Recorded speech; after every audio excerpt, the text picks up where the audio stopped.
రంగారెడ్డి జిల్లా అబ్దుల్లాపూర్ మెట్ police station పరిధిలో అర్ధరాత్రి వేళ పెను సంచలనం రేపిన ఒక భారీ చోరీ యత్నం వెలుగుచూసింది. స్థానిక గణేష్ జ్యువెలరీ షాపును సర్వస్వం లూటీ చేయాలనే పక్కా వ్యూహంతో వచ్చిన కొందరు అంతర్రాష్ట్ర దొంగల ముఠ అనుకున్నట్లుగా పక్కా దుకాణం గోడకు పెద్ద కన్నం పెట్టి లోపలికి చొరబడ్డారు. కోట్లాది రూపాయల విలువైన బంగారు, వెండి ఆభరణాలను బ్యాగుల్లో సర్దుకునే లోపే ఆ షాపులో ఉన్న సెక్యూరిటీ అలారం ఒక్కసారిగా ఊహించని రీతిలో మోగింది.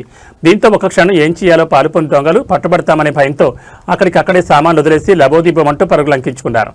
అబ్దుల్లాపూర్ మెట్లోని Shri Ganesh jewellery shop lockdown సమయంలో క్లోజ్ అయి ఉన్న విషయాన్ని గమనించిన దొంగలు అత్యంత పక్కాగా రెక్కి నిర్వహించినట్టు తెలుస్తోంది. జ్యువెలరీ షాప్ మెయిన్ డోర్ తెరిస్తే సైరన్ మోగుతుందని గ్రహించిన దుండగులు ఎవరికీ అనుమానం రాకుండా పక్కనే ఉన్న షాప్ గోడకు పెద్ద కన్నం పెట్టి ఆ రంధ్రం ద్వారా జ్యువెలరీ షాప్లోకి ఎంటర్ అయ్యారు. అయితే వారు లోపలికి ప్రవేశించిన కాసేపటికే షాప్లోని సెన్సార్ ఆధారిత సెక్యూరిటీ అలారం అతిపెద్ద శబ్దంతో మారుమోగింది. దీంతో అప్రమత్తమైన దొంగలు బంగారం దొరక్కపోయినా తాము లోపలికి వచ్చినట్లు ఆధారాలు దొరకకుండా ఉండేందుకు జ్యువెలరీ షాపుకు సంబంధించిన సీసీ కెమెరాల హాట్ డిస్క్లను చాకచక్యంగా ఎత్తుకెళ్లారు. ఉదయాన్నే దుకాణం తెరిచిన యజమానులు గోడకు కన్నం ఉండడం చూసి హతాశులై పోలీసులకు ఫిర్యాదు చేశారు.